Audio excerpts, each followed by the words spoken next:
Aujourd'hui, c'est l'histoire d'un homme, d'un abonné d'ailleurs, qui a failli perdre son étoile. Il faut savoir que chacun d'entre nous possède une étoile. Donc chaque personne possède ce quelque chose qui puisse faire en sorte qu'elle parvienne à quelque chose de grandiose, à quelque chose de meilleur dans sa vie. Et lorsque quelqu'un de mal intentionné arrive à voir que tu as une bonne étoile, elle essaie de te la retirer. Et ça, on va voir ça dans cette histoire. Cette histoire se passe à Brazzaville dans l'arrondissement 1, Makelekele. Jody vivait dans un quartier là-bas appelé Matour. Je tiens à préciser que Jody, c'était un homme qui était très investi dans la prière. Il avait une foi inébranlable en Jésus-Christ. Et donc justement, ce jour-là, il revenait de l'église, c'était un dimanche, et donc il rentre rapidement chez lui à la maison après l'église. Ce jour-là, autour de 20 h, comme tout jeune normal, Jody prend son téléphone portable, il check un peu ses statuts WhatsApp, et quand il voit sur un statut WhatsApp, c'était le statut de son meilleur ami qui n'avait pas satisfait au baccalauréat l'année dernière. Cette année, il avait satisfait au baccalauréat. Et donc son ami avait mis en story et tout que voilà, j'ai satisfait à mon baccalauréat. Donc il était tellement content. Et donc Jody, là où il était quand il voit le statut, il décide d'aller féliciter son ami face to face. Et donc c'est totalement normal. Ton meilleur ami a eu le bac, donc du coup tu es content pour lui. Vu que vous n'habitez pas loin, premier réflexe, c'est tout simplement d'aller vers ton ami et de le féliciter face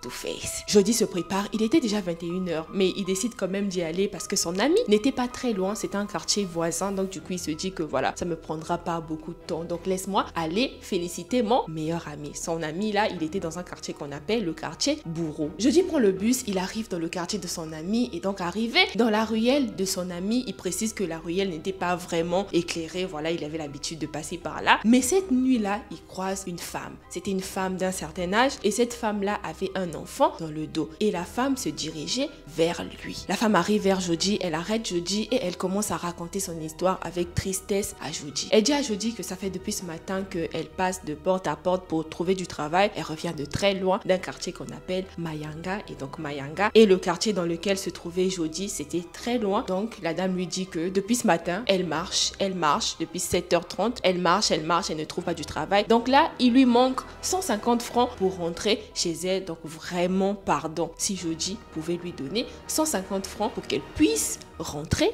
chez elle. Pris de pitié, pris de compassion, Jody décide quand même de donner les 150 francs CFA à la dame. Il se dit que la dame, elle se cherche. Depuis ce matin, elle ne fait que marcher de porte à porte, et surtout que depuis ce matin, il y avait un très grand soleil, donc quand même, elle ne peut pas rentrer chez elle encore à pied, surtout que le quartier, il est très loin. Donc il se dit quand même un peu d'aide serait la bienvenue pour la dame. Même si en tant que Congolais, il savait qu'il ne fallait pas donner de l'argent aux inconnus dans la rue parce qu'il connaît les réalités du pays. Au Congo, il y a beaucoup de pratiques qui se passent comme ça. Quand tu donnes des pièces à une personne et cette personne va faire de mauvaises choses avec, mais bon, il se dit que voilà, il va aider la dame, et donc ce qu'il fait, c'est qu'il met ses mains dans la poche, et quand il s'apprêtait à donner les 150 francs CFA à la dame, il y a un esprit intérieur, l'Esprit Saint, on va dire, et donc l'Esprit Saint lui dit de ne pas donner à la dame les 150 francs, mais de donner à la dame un billet. Comme je vous ai dit, lui, il avait vraiment une très grande foi en Jésus-Christ. Il décide de prêter attention à ce que l'Esprit lui dit. Et donc il prend 1000 francs, il avait 3000 francs dans sa poche, et donc il prend 1000 francs CFA, il tend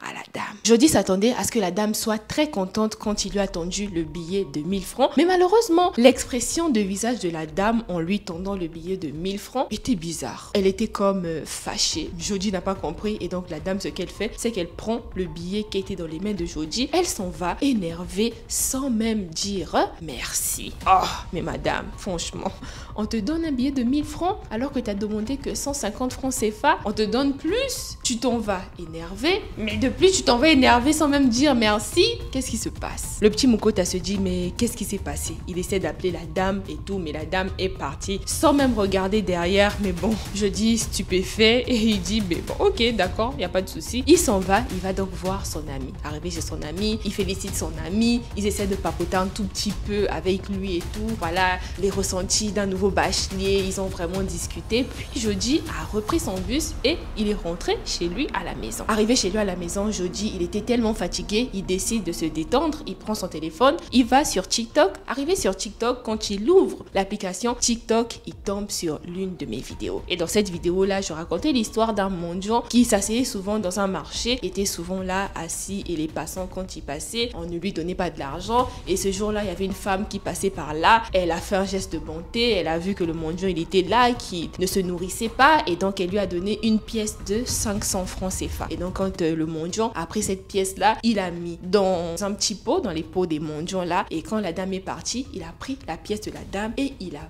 mis la pièce en bas de ses fesses. Donc il s'est assis sur la pièce de 500 francs, et apparemment c'était des jeux de ce mendiant. Et donc c'est comme ça que ce mendiant faisait pour prendre la chance des gens. C'était pas spécialement pour que le mendiant soit riche, non, mais c'était plutôt par méchanceté. Il voit quelqu'un qui a une bonne étoile et cette personne lui donne de l'argent et il vole la chance de cette personne-là. Et pour la femme qui avait donné les 500 francs au mendiant, malheureusement, depuis ce jour-là, sa vie ne fonctionnait plus. Avec son mari à la maison, son mari lui avait dit de quitter de la maison, donc on l'avait chassé, et aussi à son travail, on l'avait licencié, donc plus rien ne fonctionnait dans sa vie depuis ce jour-là, et elle se questionnait. Et lorsqu'elle arrivait chez ses parents ont vu que voilà, que c'était pas normal, que des choses mauvaises arrivent dans sa vie, et donc ils sont allés voir un pasteur, et c'est le pasteur qui a dit que voilà, il allait faire un acte de bonté à une personne, à un mendiant, et ce mendiant-là avait mis la pièce dans ses fesses. Donc c'est déjà, quand tu mets ça dans tes fesses, c'est déjà un acte bizarre. Donc quand il avait mis ça dans ses fesses, c'était pour prendre son étoile, et voilà pourquoi plus rien ne marche dans sa vie. Et le pasteur avait dit à la dame, pour que la dame puisse retrouver son étoile, il fallait qu'elle retourne au marché et qu'elle aille voir le mendiant et qu'elle prenne la pièce qu'elle avait donnée au mendiant pour qu'elle puisse retrouver son étoile. C'est ce qu'elle avait fait. Heureusement, le mendiant là, il était toujours dans ce marché, il s'asseyait toujours à la même place. Elle a vu le mendiant, et effectivement ce jour-là, on avait lapidé le mendiant, on l'avait tabassé presque à mort. Et imaginez-vous que le mendiant ne s'asseyait plus là où il était parti, son étoile pourrait être perdue ce jour-là. Et donc pourquoi Jody était tombée sur cette vidéo, spécifiquement celle-là? C'est parce que je pense que Dieu voulait lui enseigner quelque chose. Étant un homme de foi, je pense qu'il avait compris qu'il n'était pas tombé sur cette vidéo-là par hasard. Ça me fait énormément plaisir que Dieu vous enseigne des choses par mes vidéos et tout. Parce que je répète toujours dans mes vidéos que ça peut arriver à toi, ça peut arriver à moi, ça peut arriver à quelqu'un d'autre. Donc il faut toujours faire attention. Et voilà, ça me fait trop, mais trop plaisir que Dieu vous parle par mes vidéos. Ce jour-là, Dieu avait montré à Jody qu'il avait échappé à quelque chose de pire peut-être. Dieu parle tantôt d'une manière, tantôt d'une autre. Jody, il a rendu grâce à Dieu. Il a dit merci à Dieu de lui avoir révélé ça, et Jody s'était abonné à moi ce jour-là. Il était tombé sur mon histoire, il a vu que oui, Dieu lui avait parlé par moi. Et donc il s'est abonné, ce que toi tu devrais faire d'ailleurs. Abonne-toi, parce qu'ici je raconte des histoires mystiques, paranormales, des histoires avec une leçon à la fin. Quelque temps plus tard, Jody, il s'est rendu compte que pourquoi ces personnes utilisaient des pièces pour faire des pratiques, pour faire des trucs bizarres. C'est parce que voilà, dans le monde spirituel, le métal il est très important pour faire des pratiques, etc. Donc depuis ce jour-là, il s'est dit qu'il fallait qu'il soit très très prudent. Et je te mets le lien de l'histoire, tu pourras aller regarder après celle-ci. Et dans cette histoire, c'est le même conseil que je donnerais dans celle-ci aussi. Je disais qu'il faut faire attention. Quand une personne dans la rue te demande de l'argent, tu peux donner quand ton cœur est disposé. Mais quand ton cœur n'est pas disposé, ne donne pas. Si la personne demande de l'argent, tu lui demandes, mais pourquoi cette personne, pourquoi tu veux de l'argent? La personne te dit, pourquoi? Si c'est par exemple pour manger, vas-y, tu achètes à manger à la personne, et la personne, elle peut manger parce que voilà, c'est à manger, la personne va faire quoi avec et tout. Alors que ton argent, c'est la sueur de ton front. Tu as travaillé pour avoir ça. Faites quand même attention. En tout cas, j'espère que l'histoire t'a plu. Si tu as des histoires à me raconter, n'hésite pas à me les raconter via mon adresse mail contact@joelkinia.com, et moi ça me ferait un réel plaisir, un énorme plaisir de raconter ton histoire sur ma chaîne. En tout cas, je te fais plein de gros bisous.